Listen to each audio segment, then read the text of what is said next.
En este vídeo vamos a hablar acerca del criterio personas, el criterio 3 del modelo FQM.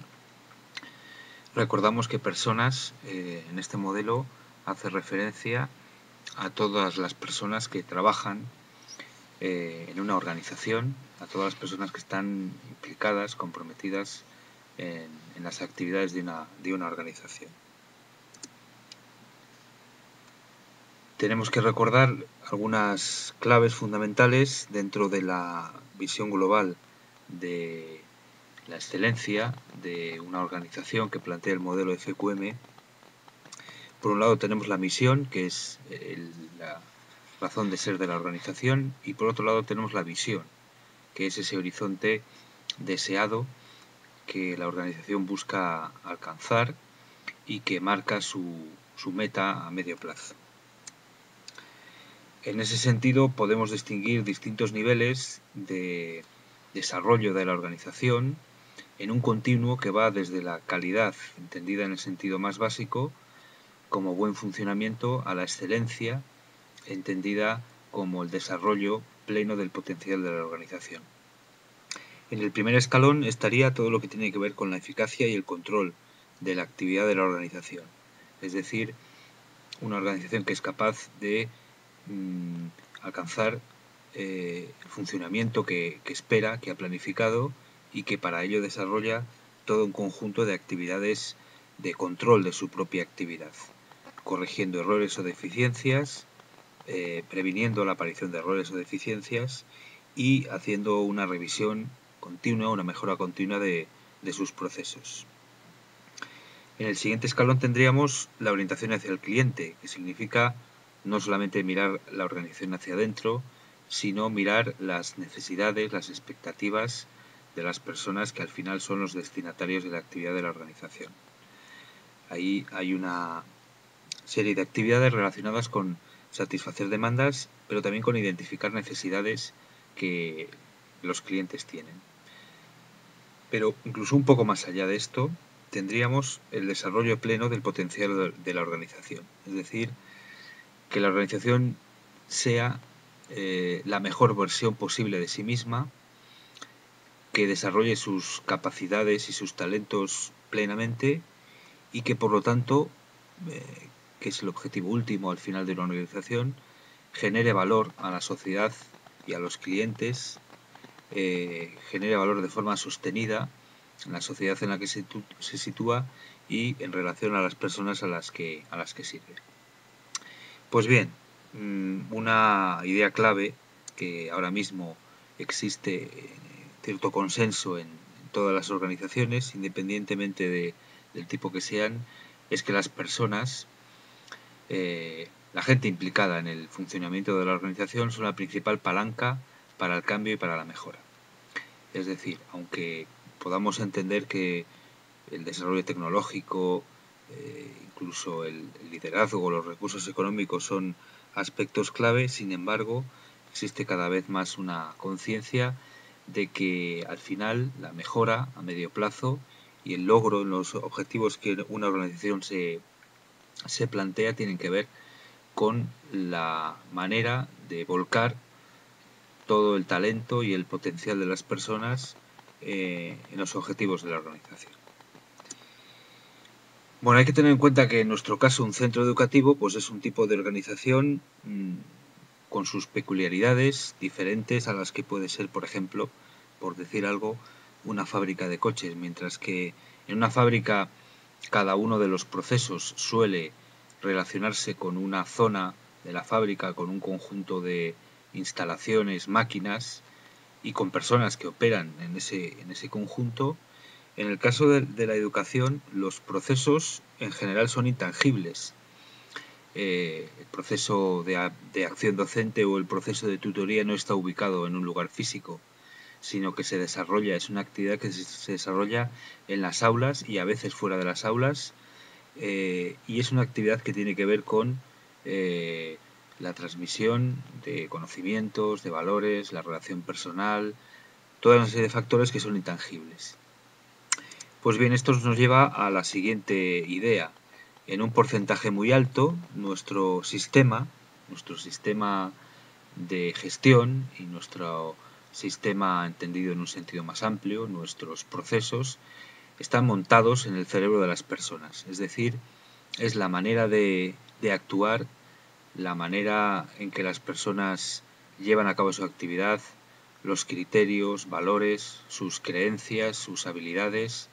Todo eso es lo que conforma en buena medida el desarrollo de la actividad de la organización. Por lo tanto, es fundamental en qué medida somos capaces de conformar personas que desarrollen sus capacidades, digamos, al servicio de los objetivos que la organización plantea, y al mismo tiempo somos capaces de ofrecer a esas personas un ámbito para su desarrollo personal y profesional que haga sostenible su dedicación y su esfuerzo. En el ámbito de la gestión de las personas, pues se suele hablar de muchas de estas cuestiones, ¿no? Estas palabras que están aquí. Vamos a tratar de entender algunas ideas en torno a todo esto y cómo el modelo FQM trata de darnos una visión organizada, sistemática y causal de estos factores. Partimos de algunas afirmaciones de, pues personas cuya reflexión sobre el desarrollo de las organizaciones nos puede ser útil. Emilio Duró, un consultor, una especie de gurú que suele hablar sobre cuestiones relacionadas con la motivación, hace afirmaciones de este tipo. Un trabajo aporta felicidad a una persona cuando creemos que depende de nosotros, es decir, somos sujetos, agentes de ese trabajo, no somos simplemente personas que funcionan al dictado de otro o de criterios que están por encima. Y en segundo lugar, cuando creemos que aporta algo a los demás, es decir, que tiene valor intrínseco. Lo que hacemos no es solamente porque toca o porque alguien lo manda, sino porque entendemos que estamos haciendo algo que merece la pena. Luego, en el ámbito de la motivación, veremos que es fundamental que la organización trate a las personas como personas, es decir, no como recursos humanos, como se decía antes, no como objetos, diríamos, sino como personas capaces de actuar de forma consciente, de forma responsable y como personas que asignan valor a lo que hacen y asignan valor a su actividad. Simon Sinek habla también de otro aspecto, dice que hay dos maneras de influir a los demás. En primer lugar, la manipulación, en un sentido amplio, no la manipulación necesariamente que implica engaño, sino cuando tratamos de influir a los demás a través del miedo o de los incentivos, de los premios, de los castigos, de los reconocimientos. Podríamos decir cuando tratamos de conseguir un resultado en las personas hablándoles de una consecuencia. Y sin embargo hay otra forma, bajo su punto de vista, mucho más efectiva y mucho más interesante, que es la inspiración, que consiste en contagiar la adhesión a algo más grande que nosotros mismos y nuestros propios intereses. Digamos que este es un dilema, una disyuntiva fundamental en una organización: cómo se mueven las personas en función de intereses, premio, castigo, reconocimiento, o inspirados por valores, ideas, creencias que a su juicio merecen la pena y que de alguna forma generan una adhesión y una implicación que va mucho más allá de la satisfacción de intereses o necesidades. Otro pensador interesante es Peter Senge, que habla de las organizaciones que aprenden. Dice que las organizaciones que cobrarán relevancia en el futuro son las que descubran cómo aprovechar el entusiasmo que genera el aprendizaje de la gente en todos los niveles de organización. Es decir, una organización donde la actividad no es una repetición rutinaria, burocrática de tareas, sino que es una actividad que genera aprendizajes, y esa motivación del aprendizaje, de descubrir nuevas cosas, de desarrollar talentos y capacidades, se convierte en el motor fundamental de las organizaciones en la sociedad de hoy. Relacionado con esto, pues una idea que es interesante. A veces lo que sabe una organización es menor que la suma de lo que saben las personas que la componen. Es decir, a veces una organización no es capaz de aprovechar todo el saber y el saber hacer de las personas que integran esa organización. El modo en que como opera una organización, los criterios de actuación, las pautas de conducta aceptadas o establecidas pueden ser de un nivel de, digamos, de destreza y de conocimiento y de sabiduría, por decirlo así, menor de lo que podríamos recoger de las personas individualmente. A veces las organizaciones pueden generar mediocridad, ya sea porque las personas no están motivadas, ya sea porque las personas actúan de forma defensiva, ya sea porque los líderes no son capaces de impulsar a esa organización, etc. Y otra idea interesante, más relacionada con el ámbito de la educación, Bill Gates está desarrollando iniciativas en el terreno de la evaluación y de la autoevaluación de los docentes. Dice que para los profesores entender qué es una docencia de alta calidad abre una oportunidad de recibir retroalimentación sobre sus habilidades que les pueden ayudar a ser excelentes. A medida que las escuelas están mejor equipadas para dar un apoyo personalizado y constructivo, los profesores tendrán la capacidad de ser estudiantes de su propia enseñanza. Es decir, entender que la enseñanza es un proceso en el que el docente aprende sobre su propia práctica. Esto supone replantear todo lo que significa la formación del profesorado y abrir el debate sobre cómo la docencia, los docentes nos evaluamos, ¿no? Nosotros que siempre evaluamos a los alumnos, en qué medida desarrollamos instrumentos para nuestra propia evaluación y mejora. Bueno, el modelo FQM plantea una serie de criterios, de aspectos de la organización, unos agentes facilitadores, la parte izquierda, y unos resultados en la parte derecha. Dentro de estos agentes facilitadores, en el centro de todos ellos está la política y estrategia, es decir, lo que la organización se plantea para el logro de su visión, de su meta a medio plazo. Y bueno, pues en torno a la política y estrategia se despliegan una serie de aspectos que una organización tiene que atender. En primer lugar, liderazgo, personas que impulsan a la organización para el logro del desarrollo de esta estrategia, es lo que hemos visto en el módulo anterior, pero en segundo lugar, las personas, que junto con los recursos son las que ponen en marcha los procesos que al fin y al cabo son los que generan los resultados buscados. Bien, pues vamos a ver qué es lo que plantea el modelo FQM en relación a las personas. En primer lugar, el modelo FQM plantea como ideas básicas, como ideas fundamentales, como afirmaciones clave de este criterio 3 personas, lo siguiente.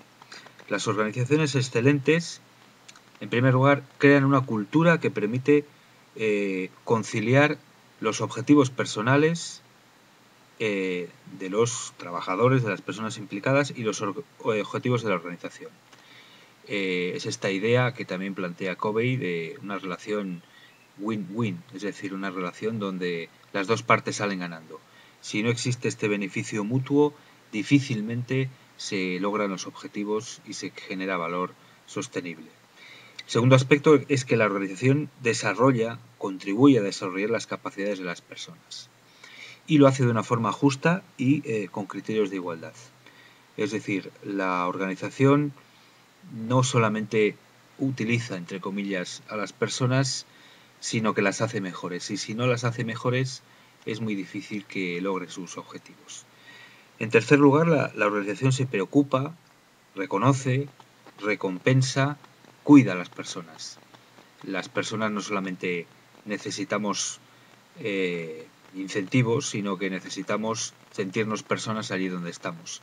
Sentir que en el entorno los líderes, los iguales, contribuyen a un ambiente favorable donde uno se siente reconocido y donde se siente valorado no solamente por lo que hace, sino por lo que es. Y por último, las organizaciones favorecen el compromiso y la implicación. Es decir, las organizaciones abren su dinamismo a la implicación de las personas en lugar de establecer muros, en lugar de establecer barreras, sino que todo lo contrario, animan a la implicación de las personas. Vamos a ver con un poco más detalle estos subcriterios y algunos aspectos que en una organización como las nuestras, nuestros centros, pueden ser interesantes. En primer lugar, el subcriterio 3A habla de la gestión de las personas en apoyo a la estrategia. Es decir, la estrategia que tiene una organización tiene que ser conocida, tiene que ser interiorizada, asumida y revisada por las personas de la organización. Si esto no es así, la estrategia pues queda o como un objetivo solamente en manos de unos pocos, o incluso a veces queda simplemente en el papel. La interiorización de la estrategia implica que las personas entienden que si la organización logra sus objetivos y lo hace de la forma adecuada, todos salimos ganando. Y ese aspecto, esa visión de la estrategia, ¿no?, como algo que viene impuesto y que no se sabe muy bien cuál es el objetivo, o como una forma, digamos, entre comillas, de explotación de las personas, sino como una manera de lograr un beneficio mutuo, pues es un aspecto fundamental. El subcriterio B habla del desarrollo y del conocimiento de las capacidades. Una organización pues tiene que identificar cuáles son las competencias clave, es decir, qué tipo de competencias necesitamos para prestar el servicio que queremos prestar, qué tipo de habilidades, conocimientos, estrategias, destrezas necesitamos.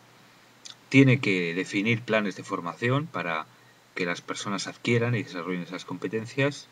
Tiene que evaluar en qué medida esas competencias se están desplegando en la actividad de la organización, y tiene que asegurarse de que las personas disponen de los recursos para poner esas competencias en práctica. En definitiva, se trata de que en una organización las personas tienen que saber, tener los conocimientos, tienen que poder, es decir, tener la competencia, el saber hacer, y tienen que querer, tener la motivación suficiente para desarrollar la actividad.